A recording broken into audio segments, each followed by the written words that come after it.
कभी कभी कोई एक अभिनय या कभी कोई चलचित्र इतने प्रभाव डालते हैं हमारे मन मानस पे कि हम वैसा बनना चाहते हैं, वैसा केश विन्यास, वैसे वस्त्र आभूषण, वैसी वेशभूषा, उस प्रकार का जीवन का ढंग हम अपनाने लगते हैं। जो नायक देखा है हमने चलचित्रों में, जो हमने नायक देखा, नाटक में जिस नायक और नायिका को हमने देखा है, वैसा हम बन जाना चाहते हैं।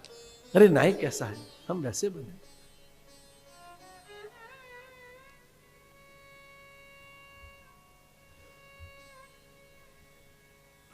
समीक ऋषि के निकट पहुंचा राजा, भूख प्यास से व्याकुल था। संगी साथी छूट गए, बिल्कुल अकेला था। तो भयभीत भी हुआ कि मेरे सचिव कहां गए, चाकर अनुचर कहां गए, मेरे दास दासी कहां हैं।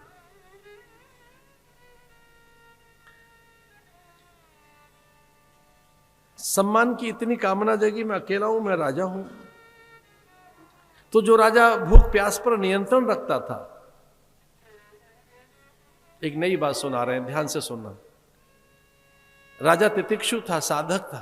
राजा को कभी भूख नहीं लगी थी, राजा को कभी प्यास नहीं लगी थी, राजा को कभी उद्वेग नहीं हुआ था, मुख म्लान नहीं हुआ था, चित्त खिन्न नहीं हुआ था। राजा ने कभी अभाव देखा नहीं था, राजा को क्रोध कभी आया नहीं था, कभी नहीं। उससे कभी अनीति नहीं हुई थी। वो इतना संस्कारवान धर्मनिष्ठ राजा था। तो जो साधक नहीं होता उसे भूख लगती है। साधक उसे कहते हैं जिसका भूख पर नियंत्रण है। साधक उसे कहते हैं जिसकी जिह्वा पर नियंत्रण है, जिसने अपनी रसना पर नियंत्रण रखा हुआ, वही साधक है। और वो साधक राजा, वो एक सिद्ध पुरुष जैसा राजा भूख और प्यास से व्याकुल होने लगा।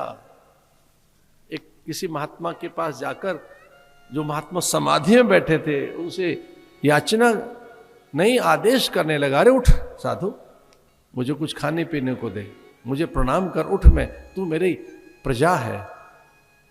साधु समाधि में बैठा था, साधु की आंख नहीं खुली, गहरी समाधि में सन्यासी साधु।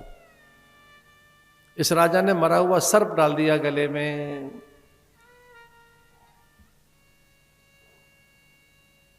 कलयुग का इतना प्रभाव।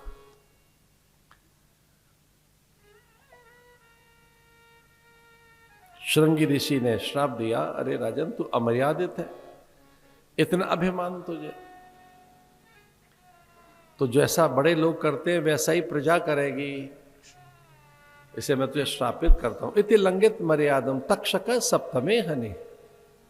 7वें दिन का सूर्य जब छिप रहा होगा, तब तक्षक नाम का एक भयानक सर्प, एक विषधर भुजंग, कोई एक भयानक विषैला सर्प पैदा होगा, तेरे पास प्रकट होगा और वही तेरे प्राण लेगा। मैं तुझे मृत्यु दंड देता हूं। ये कलयुग है।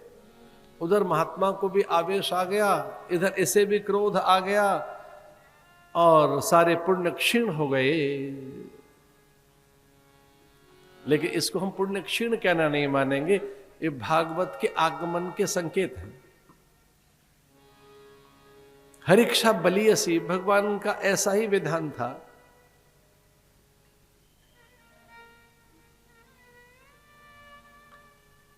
निस्तेज हो गई काया श्राप के साथ ही।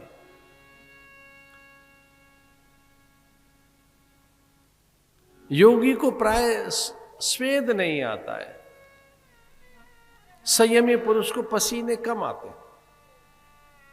बहुत पसीना आना भी रोग का एक कारण है। आप ये व्यायाम कर रहे हैं और पसीना निकालने के लिए कोई आप एक्सरसाइज कर रहे हैं तो बात अलग है, अन्यथा तो भय के कारण ग्रीष्म में और अकारणी माथे पर पसीना नहीं आता योगी को। श्वेद का आना भय के कारण है, रोग के कारण है। ये एक अच्छी बात भी है, लेकिन भय के कारण श्वेद का आना, हाथ गीले हो जाना, आपके श्वसन तंत्र में व्यतिक्रम हो जाए, आपकी लंबी लंबी सांस लेते रहें, ये भय के कारण होता है। और साधक को भय नहीं सताता। किन को भय रहता है? तो ये भी ध्यान से सुनने की बात है। भय उनके जीवन में है जहां भगवान का विस्मरण है। जो भगवान को भूले बैठे हैं उनके जीवन में भय है।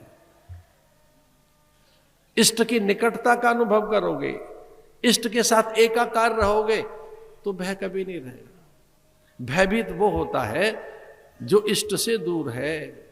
और एक सच्ची घटना मुझे याद आती है। भारत के एक बहुत बड़े व्यक्ति, हम उनका नाम नहीं लेंगे, वो तो गोपनीयता है, किसी बड़े आदमी का नाम कैसे ले सकते।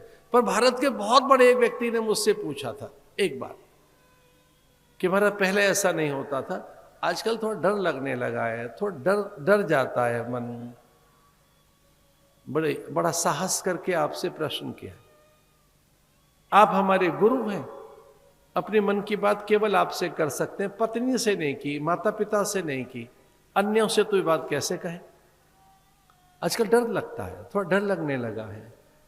तो ये जो डर जाता है मन, उसके कारण बहुत दुर्बल हो जाता हूं, अच्छे निर्णय नहीं हो पाते।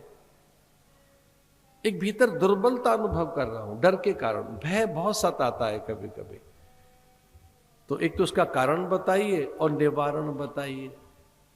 तो हमने कहा इसका कारण निवारण दोनों पता है हमें। कारण क्या है? हमने कहा भय इसलिए सताता है कि आप अपने भगवान से दूर चले गए, इष्ट का विस्मरण हो गया है। निवारण ये कि उसे अपने साथ अनुभव करो, वो दूर है नहीं।